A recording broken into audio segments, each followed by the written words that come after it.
পাঞ্চুয়ালি মনুষ্যত্বের পরিচয় দেন। একজন অমানুষ আপনাকে গালি দিলেও 10 জন আদর্শিত মানুষ আপনার পাশে আপনার বন্ধু হিসাবে দাঁড়িয়ে যাবে। আহা, যে ওমর জাহালাতের কারণে হাতে অস্ত্র তুলে নিয়েছিলেন বিশ্ব নবীকে কতল করবার জন্য, সেই ওমর আরো কতটা চেঞ্জ। আল্লাহর নবীর ওফাত হলো, সোনার নবী দুনিয়া থেকে বিদায় নিলেন। রাসূলের উপরে খলিফায়ে রাশিদিনদের পিরিয়ড আসলো। প্রথম খলিফা হযরত আবু বকরের পিরিয়ড শুরু হলো। হযরত আবু বকরের ইন্তেকাল হয়ে গেল। আল্লাহর নবীর সাহাবী আবু বকর দুনিয়া থেকে বিদায় নিলেন। আবু বকরের বিদায় নেওয়ার পরে ইসলাম জাহানের দ্বিতীয় খলিফা হযরত ওমর ইবনুল খাত্তাব রাদিয়াল্লাহু তাআলা আনহুর খিলাফত কাল শুরু হলো। হযরত ওমর খলিফা, গভীর মনোযোগ দিয়ে শুনবেন। হযরত ওমর খলিফা, নবী নাই দুনিয়াতে, আবু বকর নাই দুনিয়াতে, ওয়ার্ধ দেশের প্রেসিডেন্ট হযরত ওমর। খোলাফায়ে রাশিদিনদের ভিতরে যিনি খলিফা হতেন তিনি মসজিদ নববীর ইমাম হতেন। আমিরুল মুমিনিন হযরত ওমর ইবনুল খাত্তাব রাদিয়াল্লাহু তাআলা আনহু নিজেই মসজিদে নববীতে ইমামতি করেন, সকলেই তার পিছনে ইক্তেদা করেন। ও মুসলমান ভাইরা, হযরত ওমরের খিলাফত কালে কোনো একদিন ফজরের সালাতে হযরত আলী গুটি গুটি পায়ে মসজিদে নববীতে গেলেন নামাজ আদায় করবার জন্য। আপনাদের সমস্যা হচ্ছে কোনো? আলোচনা বন্ধ করে দেব? দোয়া করে দেব? ধীর মস্তিষ্কে না শুনলে তো বুঝলেন না। ধীর মস্তিষ্কে না শুনলে কথা আমার মনোযোগ আসে না, কারণ আমি কিন্তু অনেক স্টাডি করে অনেক ভেবেচিন্তে কথা বলি। চুপচাপ বসতে হবে। হযরত ওমরের খেলাফত কাল চলছে। আমিরুল মুমিনিন হযরত ওমর ইবনুল খাত্তাব রাদিয়াল্লাহু তাআলা আনহু নিজে ফজরের সালাতের জন্য ইমামতি করলেন।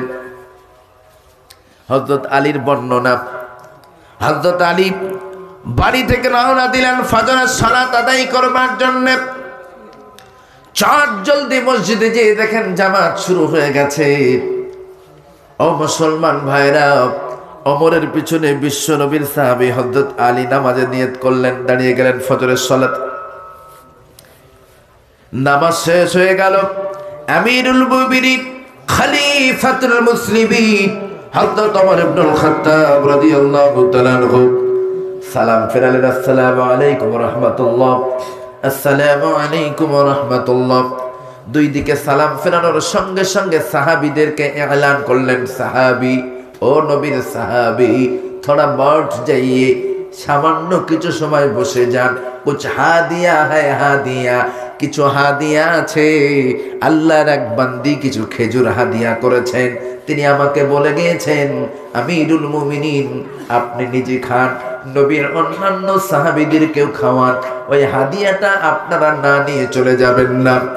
হাদিয়ার কথা শোনার সঙ্গে সঙ্গে নামাজ শেষে মুসল্লি কেরাম সকলেই বসে গেলেন, হাদিয়ার জন্য বসে গেলেন। ও মুসলমান ভাইরা, ইতিহাসবিদের বর্ণনা, হযরত ওমর নিজে হাতে হাদিয়া বন্টন করতে লাগলেন। কারো বা 10টা, কারো বা 20টা, কারো বা 15টা, কারো বা 5টা, ইচ্ছা মতো যাকে যেমন খুশি হাদিয়া বন্টন করলেন। একেবারে শেষ পর্যায়ে এসে হযরত আলীর হাতে একটা মাত্র খেজুর হযরত ওমর দিলেন।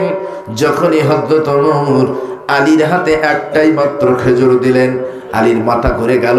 আশ্চর্য ব্যাপার, বাড়িতে আমার হাসান আছে, হোসাইন আছে, এটা সবাই তো জানে, তারপরেও হযরত ওমর কোন বিবেচনায় আমার হাতে একটা মাত্র খেজুর দিলেন?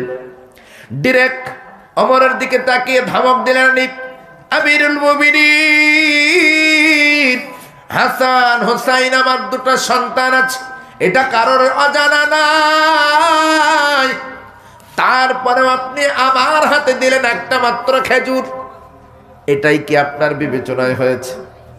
ও মুসলমান ভাইরা, একটাই মাত্র খেজুর যখন আলীর হাতে দিলেন, আল্লাহ নবীর সাহাবী হযরত আলী প্রতিবাদ করে বললেন, আমিরুল মুমিনিন, একটাই মাত্র খেজুর আপনি আমাকে দিলেন, আপনার বিবেচনায় কি এটাই হলো? গভীর মনোযোগ দিয়ে শুনবেন মুসলমান ভাইয়েরা আমার। আলী যখনই কমেন্ট করলেন, ডাইরেক্ট ওমর পাল্টা তাকে ধমক দিয়ে বললেন, আলী রে, ও আলী, গত রাত্রেতে আমি নিজে চোখে দেখেছি বিশ্ব নবী তোমার হাতে একটা খেজুর দিয়েছে আলী, অথচ তুমি কোনো প্রতিবাদ করো নাই। মুসলমান ভাইরা, পূর্বে বলেছি ওমরের খেলাফত কালের ঘটনা, আবার এখন বলছি গত রাত্রে বিশ্ব নবী তোমাকে একটা খেজুর দিয়েছে, কোনো প্রতিবাদ করো নাই। ব্যাপারটা কিছু বুঝেছেন? ব্যাপারটা কিছু বুঝেছেন? কোন সময়ের ঘটনা এটা? কোন সময়ের ঘটনা? ওমরের খেলা, আরে আপনারা মনে হয় শুনছেন না, শুনছেন না? না, কোন সময়ের ঘটনা বলছি? ওমরের খেলাফত কালের ঘটনা। অথচ ওমর কি বলছে? গত রাত্রে আমি নিজে চোখে দেখেছি বিশ্বনবী তোমাকে একটা খেজুর দিয়েছে, কোনো প্রতিবাদ করো নাই। ওমরের খেলাফত কালে বিশ্বনবী আসবেন কোত্থেকে? বিষয়টা কিছু বুঝছেন? বুঝছেন? খেলাফত কাল চলছে ওমরের, আবার ওমর নিজেই বলছেন আমি নিজে চোখে দেখেছি গত রাত্রে তোমাকে বিশ্বনবী একটা খেজুর দিয়েছেন। শুনবেন না বন্ধ করে দেব? শুনতে রাজি আছেন না বন্ধ করে দেব? সবাই শুনবেন? সবাই শুনবেন ইনশাআল্লাহ? কে কে শুনবেন না হাত তুলে দেখান। মাশাআল্লাহ, হাত কিন্তু কেউ তোলেননি, তার মানে সবাই শুনছেন আশা করা যায়। তো আমি আপনাদের কাছে বলবো ইনশাআল্লাহ, বাকি অংশটা বলবো। আমি কিন্তু কোনো চটি ইতিহাস পড়ি না,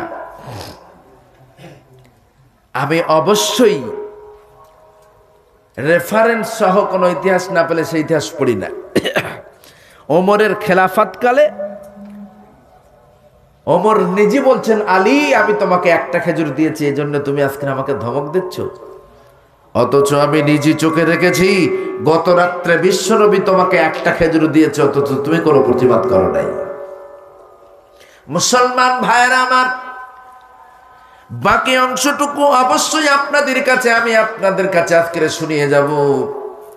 তবে আপনাদের কাছে একটা রিকোয়েস্ট, মাদ্রাসাটার নাম শুনে আমার কলিজা জুড়িয়ে গেছে। আহারে, তাহফিজুল কোরআন নুরানি কওমিয়া সিনিয়র মাদ্রাসা, তাহফিজুল কোরআন, হেফাজত, কোরআন হেফাজতের দায়িত্ব তো মাদ্রাসাওয়ালাগুলাকে নিতেই হবে। এই তাহফিজুল কোরআন মাদ্রাসার ডেভেলপমেন্টের জন্যে, উন্নয়নের জন্যে এই মাহফিলের ইন্তজাম করেছেন ইন্তেজামিয়া কমিটি। সুতরাং এই মাদ্রাসার তো বর্তমানে আসামে বিশেষ করে বিরাট ভয়ঙ্কর পরিস্থিতি।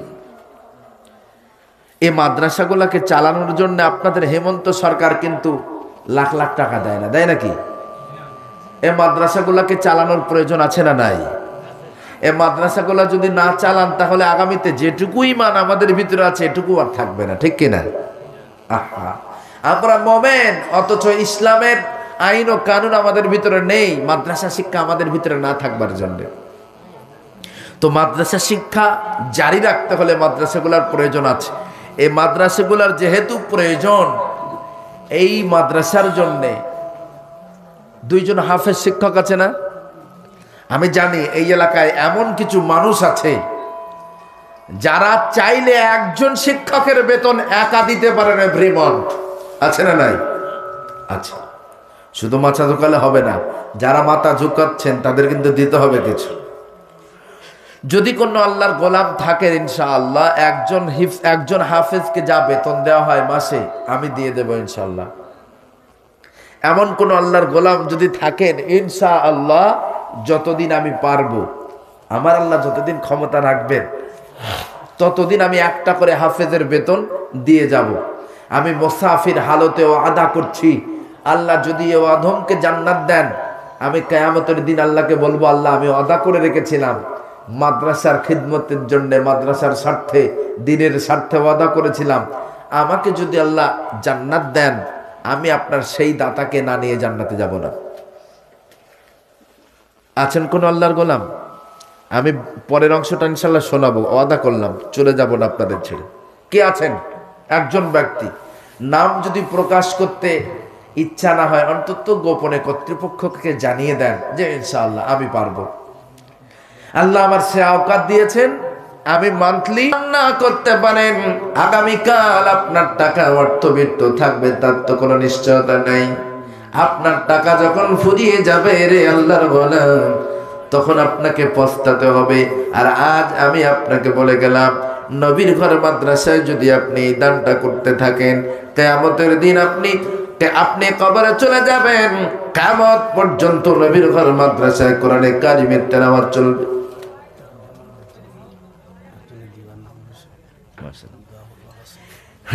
নারায়ে তাকবীর,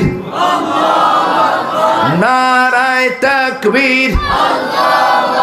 নাম বলতে অনিচ্ছুক একজন হাফিজের বেতন আল্লাহ আপনার কলগলাম, তিনি তার নামটাকে আজকে প্রকাশ করতে চাইলেন না, দেবেন বলে নিয়ত করেছেন। যতদিন তিনি পারবেন দিতেই থাকবেন। ও রব্বুল আলামিন, আল্লাহ অন্তরের অন্তঃস্থল থেকে মুসাফির হালতে দোয়া করি, মাবুদ গো, আমি যে ওয়াদা করেছি তুমি যদি আমাকে জান্নাত দাও, তাকে না নিয়ে জান্নাতে যাব না।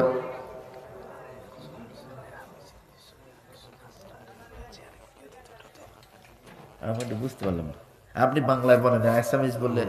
ছোট একটা মাদ্রাসা শাখাতে আছে কিছু পড়াতে আচ্ছা আচ্ছা, তার একটা সন্তানকে অলরেডি তিনি মাদ্রাসায় দিয়েছেন। আর রব্বুল আলামিন, আল্লাহ দোয়া চাই অন্তরের অন্তঃস্থল থেকে। আমি তো দোয়া করেছি, আমি তো ওয়াদা করেছি, আল্লাহ তুমি যদি আমারে জান্নাত দাও, আমি তাকে সঙ্গী করে নিয়ে যাব। ও মালিক, প্রথমেই দোয়া চাই, যদি তুমি অধমকে জান্নাত দিয়ে থাকো, অন্তত পক্ষে যাইবার বেলা তুমি তোমার সেই বান্দাকে আমাকে সঙ্গে নেওয়ার সুযোগ করে দিও। আরো দোয়া চাই, আল্লাহ এই গোপন দানকারী বান্দার জিন্দেগীর গুনাহগুলোকে গোপন করে দেন। তিনি যখন এতটা লম্বা দান অথচ গোপনে করলেন, ও রব্বুল আলামিন, আল্লাহ তার জিন্দেগীর সব গুনাহগুলোকে আপনি তার আমলনামা থেকে ডিলিট করে দেন, গোপন করে দেন। খাস করে মাবুদ, তার একটা সন্তানকেও তিনি মাদ্রাসায় দিয়েছেন। অন্তরের অন্তঃস্থল থেকে দোয়া চাই, তার সন্তানের জেহেনি শক্তিকে বাড়িয়ে দিন, তাকে সমাজের বুকে হাফেজ ও আলেম হিসাবে প্রতিষ্ঠিত হওয়ার তৌফিক দান করুন, বলুন আমিন। একটা হাফেজের হলো, আর একটা হাফেজ আছে না? কয়টা হাফেজ? দুইজন হাফেজ, দুইজন হাফেজ। তা আরো একজন হাফেজের বেতন যদি কেউ দিতে পারেন, সক্ষম যদি হন, আশা থাকলো আর একজনের কেউ বলবেন। মাদ্রাসা বোর্ডিং না লজিং? বোর্ডিং। কতজন ছাত্র? আল্লাহু আকবার, 103 জন ছাত্রের বোর্ডিং এ তো অনেক টাকা খরচ। এই খরচগুলা তো আপনাদের সরকারিভাবে দেওয়া হয় না, হবেও না কোশ্চিনকালেও, আমাদেরকেই বিয়ার করতে হবে, ঠিক কিনা? ইয়ারলি একটা ব্যাপক টাকা খরচ। এই বোর্ডিং চালানোর জন্যে আমি চাই এই এলাকার মানুষদের ভিতরে, সোনার চার যুবক বন্ধুদের ভিতরে, এ ভাই ওটা উঠি করবেন না, দিতে পারেন আর না পারেন উঠবেন না।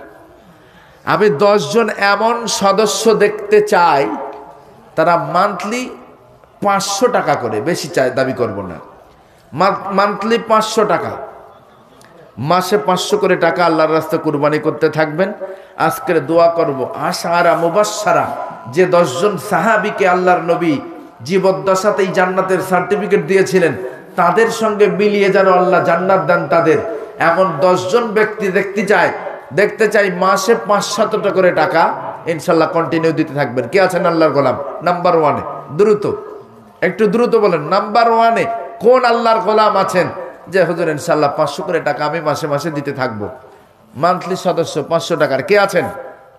আবারও বলি, আজকে আপনি বহু টাকার মালিক, না জানি আগামী কালকে যদি আল্লাহ আমাকে বা আপনাকে কোনো বড় রোগে ফেলে, আমার অর্থবৃত্তগুলো সব নিঃশেষ করে দেয়, তাহলে কিন্তু আর এই অপশনটা আমাদের থাকবে না, তখন পস্তাতে হবে, আরে যখন টাকা ছিল তখন দিলাম না, এখন টাকা ফুরিয়ে গেছে, এখন দিতে মন চাইছে। দিনের সঙ্গে বেশি চালাকি করতে যাবেন না, নির্দ্বিধায় আল্লাহ দেওয়া অর্থ থেকে আল্লাহ নাহে দিনের স্বার্থে কুরবানি করতে থাকুন। আজ আমি আপনাকে বলে গেলাম, ও আল্লাহর গোলাম, না না না, আল্লাহর রাহে দ্বীনের স্বার্থে যদি কুরবানি করতে থাকেন, অর্থ করে যদি দান করতে থাকেন, আল্লাহ আপনার টাকা কমিয়ে দেবে না, বরং দিন আল্লাহ আপনার অর্থে অনেক গুণে বরকত দিয়ে দেবেন, কোনো সন্দেহ নাই। কে আছেন আল্লাহর গোলাম? নাম্বার 1-এ মান্থলি 500 টাকা, মাসে 500 করে টাকা কুরবানি করবেন। আরে টাকা দেওয়ার লোকগুলো তো সব আউট, এখন দেখতে পাচ্ছি শুধু সেই তলবেলমগুলো বসে আছে, ছাত্রগুলো আছে। ও যুবক বন্ধুরা, সময় মতো আল্লাহর বান্দাগি করতে পারেন না, কারণ একটাই, দ্বীনি শিক্ষা আপনার ভিতরে নাই।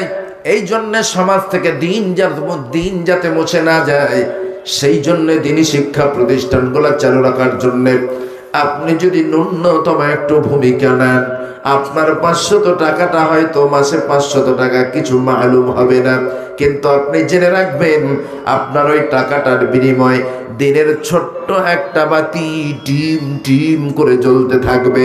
আপনি কবরে চলে যাবেন, আপনার জেলে রেখে যাওয়া এই বাতিটা আপনাকে কবরে পথ দেখাবে, কোনো সন্দেহ নাই। আপনার কবরে এর যা বদলা পাঠাবেন আল্লাহ, কোনো সন্দেহ নাই। কে আছেন যুবক? নাম্বার 1-এ মাসে 500 করে টাকা আল্লাহর রাস্তায় কুরবানি। প্রথমে কে আছেন?